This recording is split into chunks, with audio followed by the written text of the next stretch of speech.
नीलम से कहता है। नीलम, तुम मुझे बहुत अच्छी लगती हो।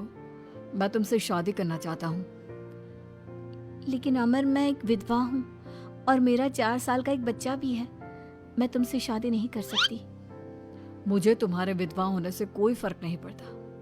मुझे तुम एक अच्छी इंसान लगी और इसीलिए मुझे तुमसे शादी करनी है। लेकिन मुझे मेरी फैमिली से इस बात की परमिशन कभी नहीं मिलेगी। तुम उसकी चिंता मत करो, मैं तुम्हारे घर आकर बात करूंगा। कुछ दिनों के बाद अमर नीलम के घर पहुंचता है। नमस्ते आंटी जी, मैं अमर हूँ।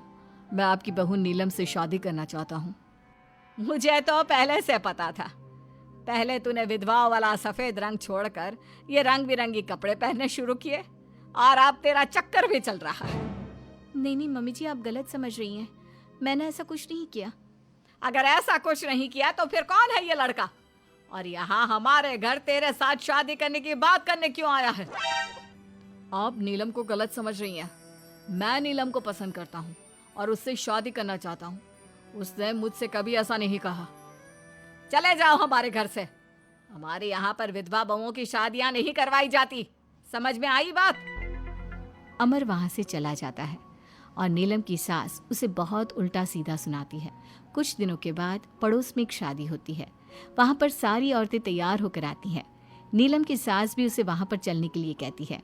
नीलम सफेद रंग के कपड़े पहनकर अपनी सास के साथ वहां पर जाती है, क्योंकि ऐसा उसकी सास ने कहा था।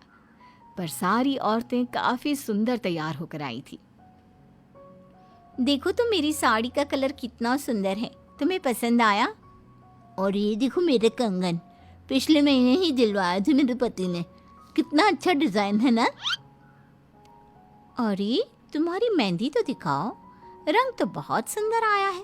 लगता है तुम्हारा पति बहुत प्यार करता है तुमसे। और नहीं तो क्या। और वैसे भी ना, मुझे मेहंदी का ये लाल रंग बहुत पसंद है। अरे जरा उधर तो देखो, ये नीलम वहां पर क्या कर रही है? हम सबके बीच में विधवा का क्या काम? अरे इसका यहाँ होना तो मनहूसियत है। इसकी सास को इतना भी नहीं पता कि इसे यहाँ नहीं लाना चाहिए था। ऐसे सफेद कपड़े पहनकर बैठी हुई है, दूर से पता चल रहा है कि उसका पति मर गया। नीलम की सास ये सारी बातें सुन लेती है और फिर अपनी बहू के उदास चेहरे की तरफ देखती है। नीलम की सास को इस बात का एहसास होता है कि उसने अपनी बहू के साथ अच्छा नहीं किया। घर आने के बाद, नीलम, जरा मेरे पास आना बेटा। क्या हुआ मम्मी जी? मुझसे कोई गलती हुई है क्या? लो बेटा, बहुत सुंदर सुंदर और रंगीन साड़ियां हैं, ये सब तुम्हारे लिए। और सुनो, वो जो लड़का उस दिन घर आया था ना, क्या नाम था उसका? अमर। उसे कहना कि वो मुझसे आकर मिले। लेकिन अचानक क्या हुआ मम्मी जी? सब ठीक तो है ना? आप ये कपड़े मुझे क्यों दे रही हैं? और अमर से क्या काम है? बेटा, मेरे बेटे की मौत के बाद भी तुम मेरा इतना ख्याल रखती हो, नौकरी करती हो, पैसे कमाती हो।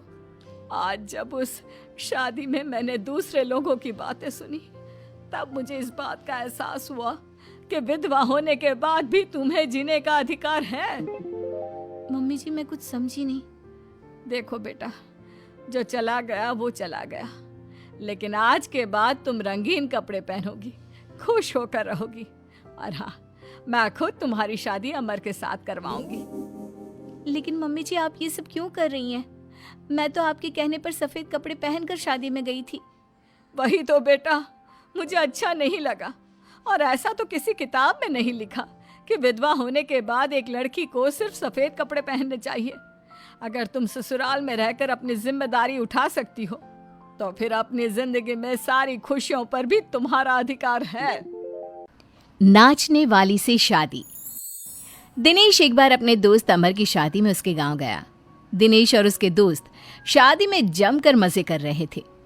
अमर की शादी में एक नाचने वाली लड़की भी आई थी, जिसका नाम था अमृता। उसका नाच देखकर वो लड़की दिनेश को बहुत पसंद आ जाती है। जब वो लड़की शादी में डांस करके वहां से जाने लगती है, तो दिनेश उसके पास जाता है। देखो, तुम मुझे बहुत पसंद हो।